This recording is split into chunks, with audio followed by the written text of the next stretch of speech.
Muy buenos días, que el Señor les bendiga. Mi nombre es Josué Castro, soy misionero de Palabra de Vida en República Dominicana, junto a mi esposa y mis dos hijos, y también en la iglesia local estamos sirviendo, Iglesia Bautista, la Familia de Dios.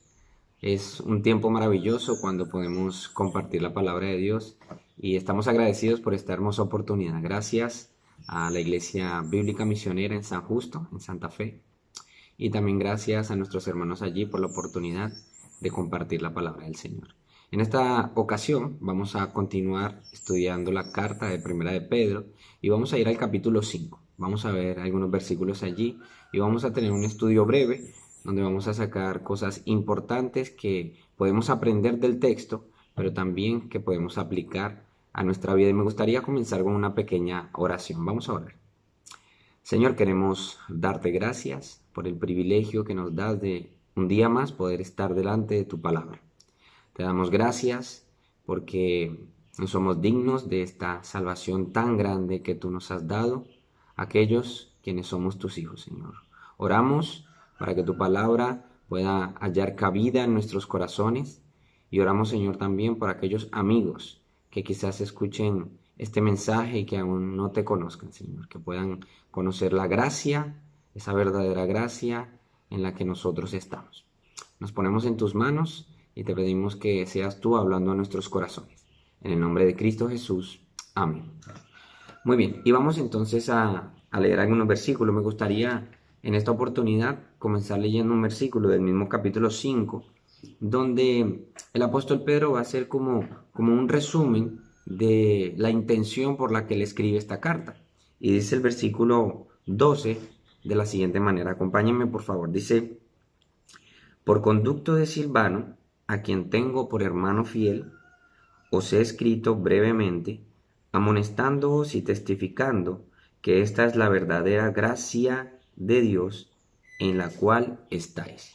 Entonces vemos aquí la intención que tenía el apóstol Pedro al escribir esta carta. Dice el versículo 12, dice que él ha escrito brevemente, amonestando y testificando que esta es la verdadera gracia de Dios en la cual estamos. Y qué privilegio que nosotros podamos estar en esta gracia. Más adelante, en breves minutos, vamos a explicar lo que significa este versículo, pero quería comenzar leyendo este texto porque es un resumen de la intención del apóstol Pedro en cuanto a lo que él va a escribir en esta carta. Sabemos que el principal tema de esta carta es el sufrimiento, pero el apóstol Pedro tiene la intención de resaltar la verdadera gracia de Dios en cada una de las cosas. En cada uno de los capítulos vemos diferentes aspectos en cuanto a esto.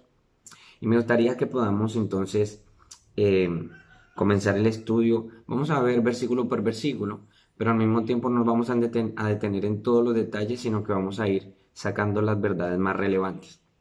Me gustaría comenzar diciendo que al terminar el capítulo 4, el apóstol Pedro va a decir en el versículo 19, de modo que los que padecen, va a venir hablando acerca del sufrimiento, según la voluntad de Dios, aquellos que padecemos o sufrimos según la voluntad de Dios, debemos encomendar nuestras almas al fiel Creador, depender de Dios, debemos estar en comunión con Dios, eso es lo que le está diciendo, y hagan el bien.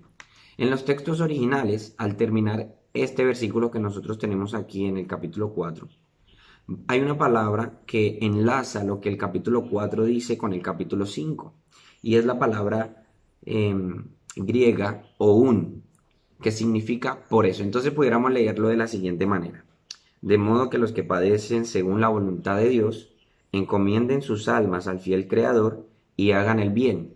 Por eso, y ahí entonces comienza el tema del capítulo 5 que nosotros tenemos aquí en el versículo 1.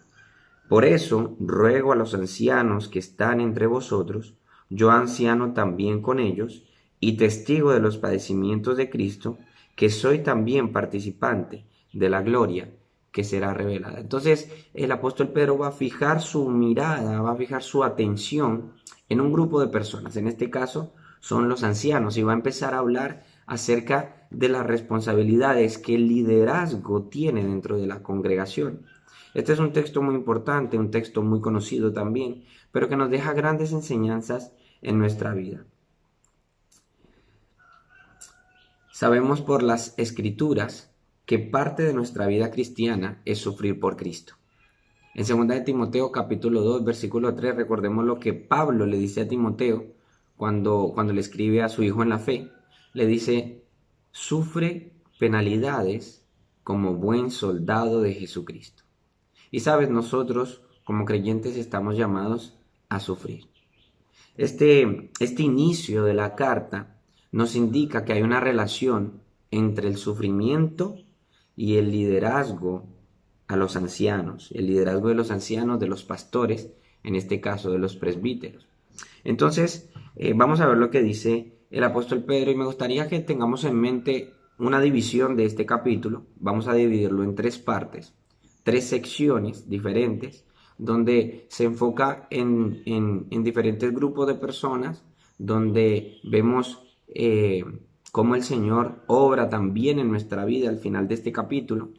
Y esas tres secciones nos van a dar varias aplicaciones para todos los creyentes. Quiero que tengas en mente que el estudio de la palabra de Dios, aun cuando el Señor hace exhortaciones o da enseñanzas a grupos específicos, estas cosas podemos aplicarlas a nuestra vida como creyentes. Y la primera sección la vamos a llamar los ancianos y sus responsabilidades dentro de la congregación. Esta primera sección se divide desde el versículo 1 hasta el versículo 4. Y entonces vamos a ver allí lo que el apóstol Pedro va a enseñarnos sobre estas responsabilidades. Aquí vamos a ver que habla acerca de las obligaciones mutuas. Y estas obligaciones mutuas dentro de la iglesia son importantes, son cosas que tenemos que tener en cuenta, pero no son las únicas. Aquí el Señor va a recalcar algunas, pero no son las únicas dentro de la iglesia. Recordemos que el Señor está hablando a los ancianos. Entonces Pedro nos va a enseñar acerca de las obligaciones mutuas dentro de la iglesia, mostrando algunos aspectos y responsabilidades de los ancianos y del liderazgo. Puede llamarse pastor, puede llamarse anciano, puede llamarse diácono, o simplemente para los creyentes también estas cosas se aplican, donde nosotros tenemos la oportunidad de ser parte de la edificación de la iglesia de Cristo, de nuestros hermanos. Aquí vamos a ver que la palabra anciano hace referencia a los hombres que habían sido designados para liderar las congregaciones. Y en el versículo 1 el apóstol Pedro dice lo siguiente, dice, yo anciano también con ellos. Vemos que aquí el apóstol Pedro se identifica. Él dice, estoy hablando a ustedes, los líderes de la iglesia, pero yo también soy líder, soy anciano, también con ustedes. Y aquí esto nos va a mostrar un poco de la humildad que el apóstol Pedro tenía. También hay un comentario de un hombre de Dios que se llama Sheckley, que dice que esto es a la vez una muestra de elevación para los presbíteros. ¿Por qué? Porque el apóstol Pedro no solamente era anciano, sino que también era apóstol de Jesucristo. Entonces vemos que esta es una posición donde Dios honra, donde Dios dignifica la vida de una persona. No todos son llamados a ser ancianos, no todos son llamados a ser pastores, no todos son llamados a ser líderes, pero sí todos somos llamados a ser edificación, a ser parte de la obra del Señor. Los apóstoles eran ancianos en virtud de su posición de liderazgo en la comunidad cristiana. En ese tiempo, cuando los apóstoles, cuando Dios comenzó a la iglesia a través de los apóstoles, las personas veían a este liderazgo como algo muy digno, muy grande, ¿verdad? Entonces, esta posición de liderazgo era reconocida en la comunidad cristiana, pero también se presenta como testigo de los padecimientos de Cristo. El versículo 1 dice, y testigo de los padecimientos de Cristo, que soy también participante de la gloria que será revelada. Y saben, el apóstol Pedro estuvo con el Señor Jesucristo durante su ministerio, ¿verdad? Cuando él comenzó en el año donde el año conocido como de Pasión, donde el Señor Jesucristo tuvo que sufrir, y no solamente habla del sufrimiento de la cruz, porque posiblemente el apóstol Pedro no estuvo allí, pero sí habla del sufrimiento que el Señor Jesucristo tuvo durante su vida terrenal, durante su ministerio, cuando el apóstol Pedro estuvo con él desde que empezó a seguirle. Entonces, Pedro sí era un testigo ocular, un testigo cercano de lo que el Señor Jesucristo padeció. Cuando tuvo hambre, cuando tuvo sueño, cuando cuando las autoridades le perseguían, cuando le confrontaron, cada una de estas ocasiones cuando él estuvo triste también. Entonces, recordemos que los apóstoles estuvieron cerca del Señor y tuvieron una relación cercana con Dios. Vemos también eh, que Pedro se desempeña, se presenta como testigo. Esto resalta el papel que Pedro desempeñaba como apóstol en la proclamación profética de los sufrimientos y la gloria de Cristo. Es muy interesante cómo Pedro nos va a enseñar también acerca del futuro. Y miren lo que dice el capítulo 1 de 1 de Pedro, versículos 10 y 11. Dice: los profetas que profetizaron de la gracia destinada a vosotros, inquirieron y diligentemente indagaron acerca de esta salvación, escudriñando qué persona y qué tiempo indicaba el Espíritu de Cristo que estaba en ellos, el cual anunciaba de antemano los sufrimientos de Cristo y las glorias que vendrían tras ellos. El apóstol Pedro va a hablar acerca del futuro, también va a hablar acerca de esa venida de Cristo, y va a enseñar dentro de sus enseñanzas. Él va a hablar acerca de el futuro que como creyentes nos espera todavía a muchos de nosotros en Cristo Jesús. Y una pregunta para reflexionar en este punto: ¿cuáles son entonces las responsabilidades de los ancianos y los creyentes dentro de la congregación? Bueno, vamos a mirar los siguientes versículos. En el versículo 2 dice: apacentad la grey de Dios que está entre vosotros. Y vamos a ver que esta palabra apacentar, cuando nosotros la leemos, quizás lo primero que viene a nuestra mente es cuidado, protección, eh, quizás hablamos de apacentar y podemos pensar en tranquilidad, en confianza, ¿verdad? Pero la palabra apacentar aquí, igual que en Hechos capítulo 20, versículo 28, cuando el apóstol Pablo está terminando allí de hablar, Hechos capítulo 20, versículo 28, dice lo siguiente: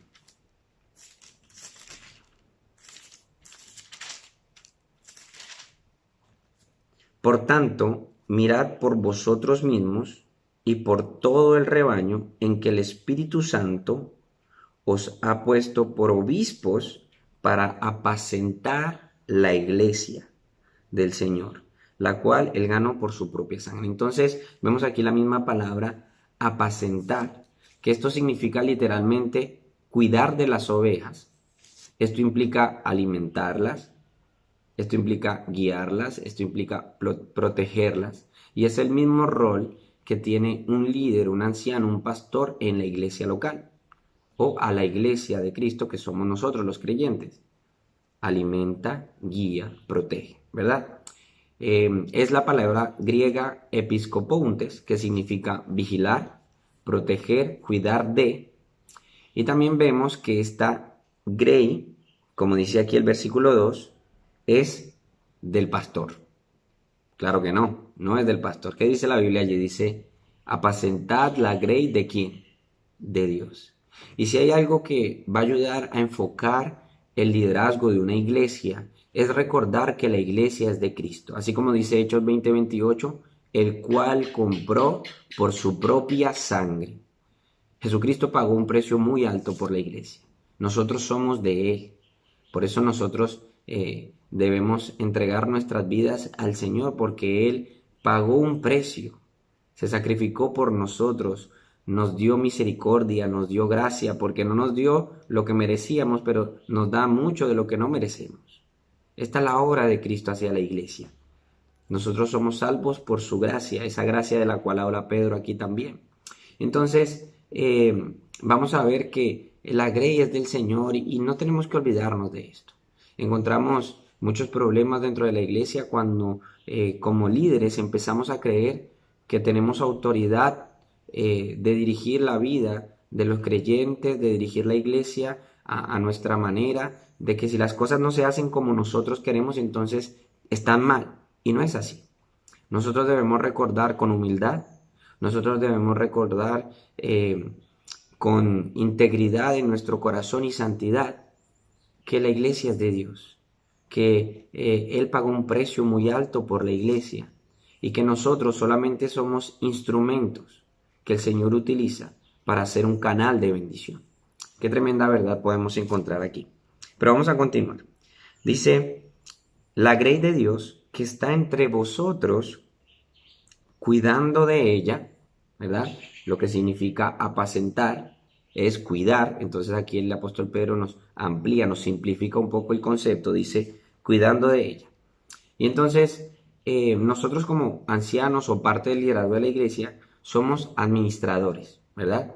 Somos siervos los unos de los otros. Y me gusta esta palabra, los unos de los otros, porque a través del libro vamos a ver varias veces que aparece esto, los unos de los otros. Vamos a ver en este capítulo, aparece 2 veces, aquí en el capítulo 5, pero lo que el Señor hace a través de su palabra es que nos enfoca a entender que esto también es una responsabilidad para nosotros, que esto no es solamente algo que nosotros debemos pensar en eso, sino que debemos actuar en cuanto a esto y servir también a los hermanos, que no es solamente para nosotros. Y vamos a ver aquí 3 conceptos en cuanto a cómo nosotros o cómo el liderazgo de la iglesia debe cuidar, debe apacentar la grey de Dios. En el capítulo 2 dice, dijimos cuidando de ella, y empieza, no por fuerza, sino voluntariamente. Y aquí está el primer principio. ¿Cómo cuidamos de la grey? En primer lugar, lo hacemos voluntariamente. Esta debe ser la actitud cuando nosotros buscamos estar en el liderazgo y servir al Señor. Recordemos, por ejemplo, cuando el apóstol Pablo habla acerca de los obispos y dice, el que anhela obispado, buena obra desea, pero es necesario, hay una serie de características que este pastor, este anciano, este diácono necesita tener en su vida para poder cuidar de la grey del Señor, para poder apacentar la grey de Dios, para poder alimentarla, guiarla, servirle. Entonces, pensemos en este concepto de voluntariamente. Cuando yo veo esta palabra, lo primero que viene a mi mente es lo que Cristo hizo por nosotros. El hecho de saber que Cristo murió por mí voluntariamente. Nadie le dijo a Cristo que muriera en la cruz para salvar la humanidad. Dios, en su plan maravilloso que tiene para la humanidad, envió a su Hijo para ocupar nuestro lugar en la cruz, para salvarnos, para perdonarnos, para darnos un regalo que es la vida eterna y darnos esa esperanza que sabemos de que si hoy morimos por alguna razón, vamos a ir delante de la presencia de Dios y tenemos esa esperanza tan grande de que sabemos que seremos como Él porque le veremos a Él tal como Él es. Esa es nuestra esperanza. Y todo esto nos lo ha dado Dios voluntariamente. Nadie obligó a Dios, no es una obligación, no es una responsabilidad para Dios salvar la humanidad. Y aún así Él lo hizo por nosotros. De la misma manera, tú y yo nos debemos al Señor. De la misma manera nosotros debemos buscar agradar a Dios con nuestra vida y en lo que hacemos. Y en este caso, si vamos a servir al Señor, que sea algo voluntario, no porque queremos tener una posición o la buscamos, no porque las otras personas van a decir de nosotros, mira, ellos dicen que yo estoy en el liderazgo, que soy un buen líder, que predico bien. Eso no tiene nada que ver, eso no es relevante. La relevancia siempre va a estar en nuestro corazón, porque Dios va a ver lo que está en nuestro corazón, porque Dios no mira lo que mira el hombre, porque lo que mira el hombre es lo que está delante de sus ojos, mas lo que mira el Señor es el corazón. Entonces te animo a que sirvamos a Dios voluntariamente. No tienes una posición de liderazgo, no es necesario tenerla.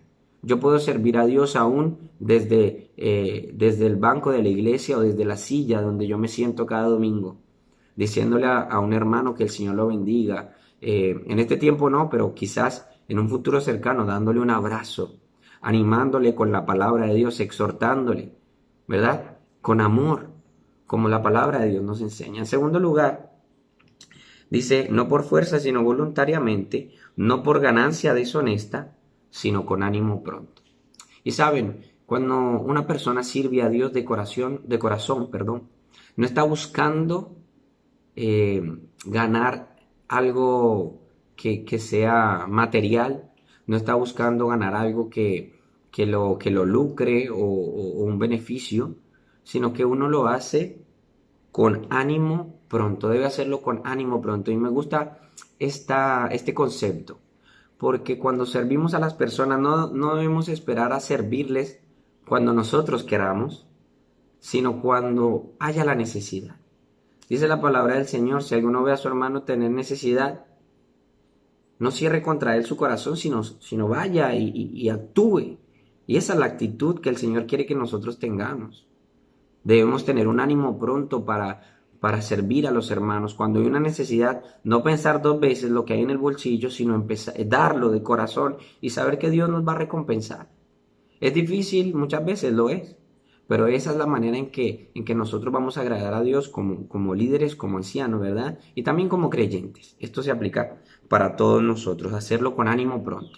Que cuando tu hermano tenga una necesidad, tú estés dispuesto a dar, tú estés dispuesto a estar también, porque muchas veces no es solamente las cosas materiales, sino poder estar allí con él o con ella, servirle y que haya esa comunión que el Señor busca que nosotros tengamos los unos a los otros. En tercer lugar, dice el versículo 3, no como teniendo señorío. Y aquí hay un concepto importante y algo que como líderes debemos tener en cuenta, y es que así como entendemos que la grey es de Dios, así como entendemos que es un privilegio servir al Señor, nosotros debemos entender que la iglesia, los hermanos, la congregación, no se maneja de una manera donde yo impongo lo que pienso, donde lo que yo digo, eso es lo que hay que hacer. Algunas veces tenemos que ser firmes en decisiones porque sabemos que el Señor puso esa convicción en nuestro corazón, pero es Dios que lo hace, no somos nosotros. Y el Señor es el que nos da la gracia para poder hacer ese ministerio, para poder tomar esas decisiones, para poder hacer ese trabajo. Y vemos aquí que es no teniendo señorío. Esta frase me recuerda al mismo Señor Jesucristo cuando dijo que Él no vino para ser servido, sino para servir, ¿verdad? Se puso la toalla, agarró la cubeta o la cantina para lavarle los pies a los discípulos y Él le mostró a ellos con el ejemplo. Y vamos a ver este concepto ahora, que Él vino para servir. Nosotros no debemos liderar con señorío sobre los demás, sobre los que están a nuestro cuidado. Ahí nos recuerda cuál es el verdadero concepto, qué es lo que tenemos que tener en cuenta, el verdadero cuidado, sino siendo ejemplos de la grey. Aquí encontramos el último concepto. ¿Cuáles son las responsabilidades del liderazgo en la iglesia y de los hermanos? En primer lugar, cuidar la grey voluntariamente. En segundo lugar, cuidar de la grey con ánimo pronto. Y en último lugar, cuidar de la grey siendo ejemplo. Si hay algo que la Biblia nos enseña acerca de Cristo, es que Él fue un ejemplo para nosotros. El apóstol Pablo dice en 1 Corintios capítulo 11, versículo 1, dice, sed pues imitadores de mí, así como yo de Cristo. Yo quiero ser imitador de Cristo, yo quiero ser imitador y quiero seguirle a Él, quiero ser como Él, porque Él es un ejemplo para mí. Y eso mismo pasa en el liderazgo. Podemos ser una influencia, podemos tener discípulos, pero estos discípulos deben estar dispuestos a ser como nosotros, no porque nosotros seamos buenos, sino porque nosotros estamos dispuestos a agradar y obedecer al Señor. ¿Está siendo ejemplo de la grey? Una pregunta para que nosotros podamos pensar en esto.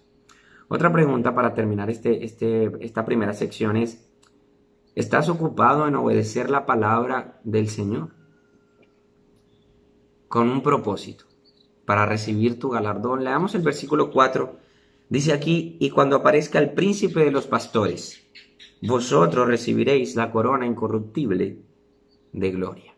Y pudiéramos hablar aquí acerca de muchas cosas más, pero no nos vamos a detener aquí. Hay un galardón para los líderes, para los ancianos, para aquellas personas que el Señor llama para servirle en su obra. Y en este caso está hablando de la corona incorruptible de gloria. Repito la pregunta. ¿Estás ocupado en obedecer la palabra de Dios para recibir tu galardón? Muchas veces estamos desperdiciando nuestro tiempo.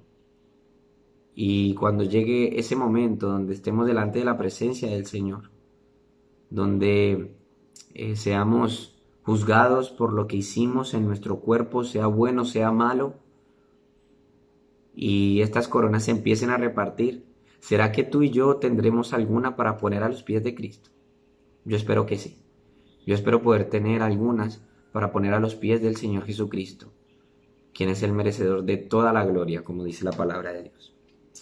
La segunda sección en la que nos encontramos en este capítulo, vamos un poco más rápido, es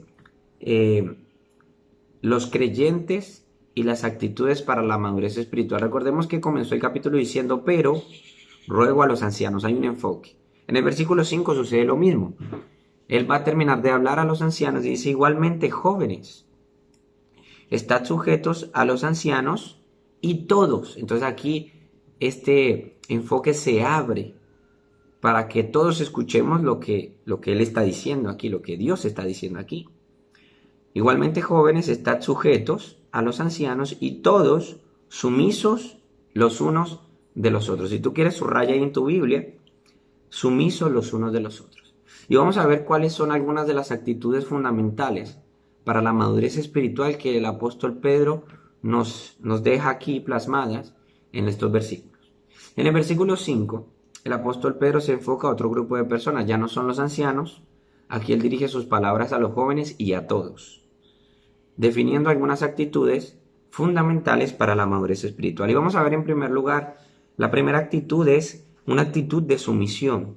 Dice, jóvenes, estad sujetos a los ancianos, pero también dice, y todos sumisos, ¿quiénes? ¿Solo del liderazgo? No. ¿Solo del pastor de la iglesia? No. Dice los unos a los otros. Y yo creo que esto es algo que nos cuesta aceptar y vivir. Porque realmente esto tiene que ver con ser obedientes. Pero no obedientes a una persona, que tenemos que serlo, a las autoridades que Dios pone sobre nosotros, sino obedientes al Señor. Al fin de cuentas, cuando yo obedezco a mi pastor, cuando yo me someto a los ancianos de la iglesia, cuando yo me someto al liderazgo, o muchas veces cuando me someto a un hermano, porque tiene la razón de lo que me está diciendo, yo no estoy obedeciendo solamente lo que esta persona me está diciendo, sino que yo estoy obedeciendo al Señor. Y la palabra de Dios nos enseña que es mejor obedecer. Es mejor obedecer y hacer lo que Dios dice, porque el Señor al fin de cuentas sabe lo que es mejor para nosotros. Y este tema de la sumisión es algo muy importante y es difícil, hermanos, ver la práctica de esto en nuestras iglesias. Nosotros estamos acostumbrándonos a decir lo que hay que hacer muchas veces, pero no estamos dispuestos a obedecer y someternos, como dice la palabra de Dios, los unos a los otros. Qué gran verdad. En segundo lugar, vamos a ver lo que dice aquí el final del versículo, a la mitad del versículo 5, dice, sumisos los unos a los otros, revestidos de humildad. ¿Por qué? Hay una razón aquí. Porque Dios resiste a los soberbios y da gracia a los humildes. La humildad es un requisito en la vida del creyente para la madurez espiritual. Y es interesante que la humildad va de la mano con la sumisión. No puede haber sumisión si no hay humildad. Y no puede haber humildad si no estamos dispuestos a someternos. Y aquí la palabra de Dios nos da una razón. ¿Por qué yo tengo que ser humilde? Porque dice la palabra de Dios que Dios resiste a los soberbios y da gracia a los humildes. Y me gustaría compartir en este momento un versículo de Proverbios, capítulo 3, versículo 34. Miren lo que dice el versículo 34 del capítulo 3 de Proverbios. Dice, ciertamente Él escarnecerá a los escarnecedores y a los humildes dará gracia. Dice la palabra de Dios que Dios resiste a los soberbios y da gracia a los humildes. ¿Tienes la gracia de Dios en tu vida? La humildad es algo que como creyentes nosotros debemos trabajar. No nacemos con humildad, sino que esa humildad la vamos obteniendo a medida que el carácter de Cristo se va formando en nosotros. Espero que haya humildad en tu vida y que recuerdes que este es un requisito para madurar espiritualmente. Continuamos. Antes del tercer concepto aquí, me gustaría compartir algo que Samuel Pérez Millos, un profesor, pero también un maestro de la palabra del Señor, dijo acerca de la humildad, y es un concepto que me quedó muy guardado en la mente, pero también en el corazón. Y él dijo lo siguiente: humildad es saber que no somos nada y que aún así Dios nos utiliza para su gloria. Qué buen concepto de humildad, el hecho de saber que no somos nada y que Dios nos da el privilegio de ser usados para su gloria y para su honra. El tercer concepto que podemos encontrar en cuanto a las actitudes fundamentales para la madurez espiritual está en el versículo 7. Versículo 6 dice: humillaos pues bajo la poderosa mano de Dios, para que Él os exalte cuando fuere tiempo. Y el versículo 7 dice: echando toda vuestra ansiedad sobre Él. Oye lo que dice el versículo, dice: echando toda vuestra ansiedad sobre Él, porque Él tiene cuidado de vosotros. Aquí el tercer concepto tiene que ver con la confianza. La confianza es algo que trae descanso a nuestra vida, y muy bien lo dice aquí. Cuando confiamos en Dios, cuando ponemos nuestras ansiedades en sus manos, bajo su control, Él tiene cuidado de nosotros. Esa es la razón por la que yo me acerco al Señor y le digo todo lo que siento, todo lo que pienso, y estoy dispuesto a hablar con Él y poner todas mis ansiedades bajo su control. ¿Por qué? Porque Él tiene cuidado de mí. Y el hecho de que Dios, el Todopoderoso, tiene el control de todo en nuestra vida, esto es algo que tiene que darnos paz. Esto es algo que tiene que traer tranquilidad. Aun cuando las circunstancias sean complicadas, aun cuando las circunstancias sean difíciles, si yo descanso en el Señor, ten la seguridad de que si descansas en Él, Dios va a cuidar de ti. Dios va a cuidar de tu camino, de tu corazón, de tu mente, porque realmente nosotros le importamos a Dios. Dios cuida de nosotros y Él sabe de qué cosas tenemos necesidad. Así que qué mejor que poder ir delante de Él y decir: Señor, tú tienes el control de esta situación. Yo sé que tú sabes lo que es mejor para mí. Por favor, actúa conforme a tu gracia y tu misericordia. Podamos hacer algunas oraciones así de confianza, ¿no? Y saber que Dios está con nosotros. En el versículo 8 dice: sed sobrios y velad, porque vuestro adversario el diablo, como león rugiente, anda alrededor buscando a quien devorar. Al cual resistid firmes en la fe, sabiendo que los mismos padecimientos se van cumpliendo en vuestros hermanos en todo el mundo. Y aquí vuelve el apóstol Pedro a hablar acerca del sufrimiento. Pero el cuarto concepto, no solamente vimos la sumisión, la humildad, la confianza, sino también esta parte que dice en el versículo 8 es un mandato, porque hay un imperativo ahí en el versículo 8, dice sed. Cuando encontramos imperativos en la Biblia, comúnmente son mandatos. Y aquí el Señor nos está mandando a ser sobrios. Dice: sed sobrios y velad. Esta palabra sobrios tiene que ver con autocontrol, tiene que ver con el dominio propio, ¿verdad? Un fruto del Espíritu Santo. Saber actuar frente a las diversas situaciones. Y en este caso está acompañada de la palabra velar. Entonces, sed sobrio, ten control de ti mismo, ten dominio propio y sé vigilante. Eso es lo que la palabra velar dice. Tiene que ver con atención, con prestar atención. Ser vigilante. ¿Por qué? Porque hay un enemigo. Y nuestro enemigo es tan real como Dios. No es como Dios, pero es igual de real a Dios. Muchas veces los creyentes vivimos como si solo Dios existiera y no estamos preparados para enfrentar al enemigo. Y el enemigo está trabajando, el enemigo quiere destruirnos, el enemigo quiere alejarnos del Señor. Quiere destruir nuestras vidas, quiere destruir nuestras familias, quiere que nosotros nos apartemos de la voluntad de Dios. Y es por eso que nosotros debemos ser sobrios y velar. Dice el versículo aquí, porque vuestro adversario, el diablo, como león rugiente, anda alrededor buscando a quien devorar. Y el versículo 9 dice una clave. Dice, al cual resistir, ¿cómo? Firmes en la fe.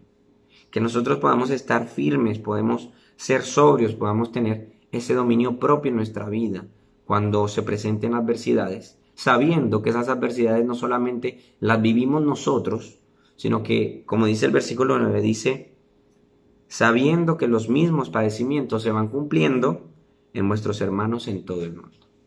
Vamos a entrar ya en la última sección de estudio de este capítulo y vimos entonces los ancianos y las responsabilidades dentro de la congregación, tanto de los ancianos, los líderes, pero también cosas que podemos aplicar a nosotros. En segundo lugar, vimos actitudes fundamentales para la madurez espiritual, que está enfocado hacia los jóvenes, pero también a todos. Y en tercer lugar, vamos a ver, en este caso ya no vamos a hablar de los ancianos, ni de los jóvenes, ni de los creyentes, sino que vamos a hablar de Dios. En tercer lugar, vamos a ver a Dios y su obra en la vida del creyente. Y esto es algo que a mí me encanta, porque Dios sigue trabajando en nuestra vida. Dios sigue ocupándose en perfeccionar esa obra que Él comenzó. Y el versículo 10 dice aquí, mas el Dios de toda gracia. Y esta palabra más pudiéramos cambiarla o reemplazarla por la palabra pero. Y sabes, Dios siempre es el que hace la diferencia. Dice, pero el Dios de toda gracia, aunque estemos en persecución por nuestro enemigo, aunque tengamos que resistir firmes en la fe, aunque nuestros hermanos estén padeciendo también alrededor de todo el mundo, el Dios de toda gracia. Y me encanta cómo comienza este versículo. Dios siempre hace la diferencia. El Dios de toda gracia. Y yo pensaba en esa gracia que nos sostiene, esa gracia que nos mantiene firmes contra el adversario. El Dios que nos bendice y nos da mucho más de lo que merecemos, que nos llamó a su gloria eterna en Jesucristo, dice el versículo 10. Ese Dios, ese mismo Dios, tiene un propósito para nuestra vida desde antes de la fundación del mundo. Él sigue haciendo su obra en nuestra vida. No te olvides que el Señor sigue trabajando. Y así como dice Filipenses 1:6, dice que el que comenzó la buena obra en nosotros la perfeccionará hasta el día de Jesucristo. El versículo sigue, continúa y dice, después que hayáis padecido un poco de tiempo, Él mismo os perfeccione, afirme, fortalezca y establezca. Encontramos 4 cosas más aquí. El apóstol Pedro pone en perspectiva los sufrimientos. Él dice, sufrimos por Cristo, pero este sufrimiento es por un poco de tiempo, dice el versículo allí. Cuando hayáis padecido un poco de tiempo, entonces, ¿qué pasa? Él mismo os perfeccione. Padecemos, sí, por un poco de tiempo, pero la gloria que nos espera no es por un poco de tiempo, la gloria venidera es eterna. Y qué lindo que nosotros podemos ver esa esperanza, esa perspectiva que el apóstol Pedro nos pone aquí. Padecemos, sí, por un poco de tiempo, pero la gloria que nos espera es eterna. Amén. Entonces vamos a ver los 4 conceptos aquí. ¿Cuál es parte, porque aquí no vemos todo, cuál es parte de la obra que Dios hace en nuestra vida? Bueno, está ahí enfocada en el versículo 10, 4 conceptos. Perfección, afirmar, fortaleza y establecer. En primer lugar dice perfección. Y yo me puse a buscar algunas definiciones de estas palabras. Y por ejemplo, perfeccione significa restaurar algo a su condición original, reparar, hacer completo, preparar. Y realmente Dios nos vuelve a nuestra condición original. Pensemos en la condición original como cuando Dios creó a Adán y Eva, seres perfectos, sin mancha, hasta que llegó el pecado a su vida, Dios nos restaura, Dios nos transforma, ¿verdad? Como dice su palabra. Y esto es algo que Él continúa haciendo. No somos perfectos todavía, pero esa obra que Dios comenzó la está perfeccionando.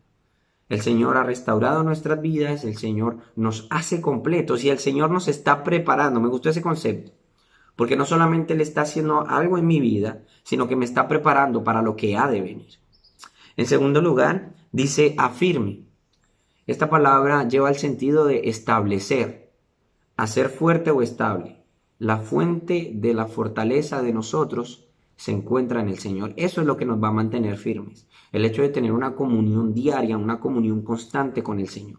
El hecho de poder estar cerca de Él siempre en nuestra vida, en dependencia de Dios. En tercer lugar, dice fortalezca. Esto denota hacer fuerte. Y yo me hacía una pregunta, bueno, ¿de dónde viene mi fortaleza? Y mi fortaleza viene de Jehová que hizo los cielos y la tierra. Mi fortaleza viene del Dios Todopoderoso que me ama, que me cuida, que me guarda, que está obrando en mi vida y que tiene un plan para mi vida aquí en la tierra, pero también un plan futuro en la eternidad. En último lugar, dice y establezca. Literalmente, esta palabra se usaba para poner el fundamento de un edificio. Y yo pensaba, me imaginaba este concepto, cómo nosotros podemos ser establecidos por Dios y ser como un fundamento que se hace para un edificio. En este caso, un fundamento para la obra de Dios, un fundamento para el cuerpo de Cristo. Dios desea fundamentarnos en su palabra. ¿Cómo voy a ser fundamentado? Bueno, a través de su palabra. ¿Para qué? ¿Qué propósitos tiene Dios? Para que seamos fieles y estemos firmes en la fe. Y ya estamos llegando al final de los versículos. Y después de ver estos 4 conceptos, solo me queda a mí personalmente dar gracias a Dios. Porque Él está haciendo una obra en mi vida. Porque Dios sigue trabajando en mi corazón. Porque Él sigue abriendo puertas. Porque Él sigue dándose la gloria a Él a través de lo poco que yo puedo hacer. Espero que tú también tengas ese mismo deseo, el deseo de servir al Señor, el deseo de saber que Dios está haciendo una obra en tu vida y Él mismo, dice la palabra de Dios, te perfecciona, te afirma, te fortalece, te establece. En el versículo 11, ya estamos terminando, estos últimos versículos, el 11, el 12, el 14, del 11 al 14, son interesantes porque Él dice el versículo 11, dice, a Él sea la gloria. Pedro termina dándole toda la gloria a Dios. Y dice, el imperio por los siglos de los siglos. Amén. Al final, cuando vemos lo que Dios hace en nuestra vida, solo nos queda darle gloria al Señor. En el versículo dice, por conducto de Silvano. Aquí Silvano posiblemente sea Silas, que era un discípulo de Pedro. Y a través de él fue que él hizo llegar esta carta, que él hizo llegar estos escritos a los hermanos expatriados de la dispersión, ¿verdad? Como dice el capítulo 1. Dice, a quien tengo por hermano fiel. No solamente termina dándole la gloria al Señor, sino que también reconoce el servicio de los hermanos y la fidelidad. Qué lindo que es poder pensar así de una persona, ¿no? A quien yo tengo como un hermano fiel. ¿Tienes alguna persona en tu vida que sea un hermano fiel? Espero que sí. Y si no lo tienes todavía, ora a Dios para que el Señor te regale una persona que sea un hermano fiel. Alguien que te ayude a crecer, alguien que te ayude a acercarte al Señor y a hacer su voluntad. Os he escrito brevemente amonestándoos y testificando que esta es la verdadera gracia de Dios en la cual estamos. La verdadera gracia de Dios, la salvación. Dice el versículo 13, la iglesia que está en Babilonia, elegida juntamente con vosotros, y Marcos, mi hijo, os saludan. Aquí él termina haciendo algunos saludos. Saludaos unos a otros, y aquí otra vez la palabra unos a otros. Conósculo de amor, ¿verdad? En otros lugares dice conósculo santo. Conósculo de amor, con cariño. Nosotros como creyentes debemos mostrar el amor de Dios y ese amor se muestra con nuestra vida, siendo amorosos, siendo cuidadosos, mostrando que tenemos el amor de Dios, que las personas nos importan, que hay compasión en nuestra vida. Paz sea con todos vosotros los que estáis en Jesucristo. Amén. Concluimos esta primera carta del apóstol Pedro recalcando el tema que motivó la misma. Lo leímos, ¿no? La verdadera gracia de Dios. Esa gracia que nos anima, que nos alienta, que nos sustenta, en la cual estamos. Qué lindo que podemos terminar de esa manera, pensando en la gracia de Dios, pensando en servirnos los unos a los otros, en amarnos los unos a los otros, como la palabra de Dios nos enseña. Espero que este estudio breve sea de bendición para ti. Sé que hay mucho más allí que pudiéramos hablar, pero por amor al tiempo, vamos a dejar estos conceptos solamente en esta oportunidad. Que podamos pensar cuando leemos este capítulo en tres partes: los ancianos, los líderes y las responsabilidades dentro de la congregación, los creyentes, los jóvenes y las actitudes fundamentales para la madurez espiritual. Y en último lugar, el hecho de que Dios está haciendo una obra en la vida del creyente. Dios obra en la vida del creyente. Que el Señor les bendiga grandemente. Espero que en este día podamos seguir gozándonos y alegrándonos en las cosas que el Señor está haciendo en nosotros. Que el Señor les bendiga.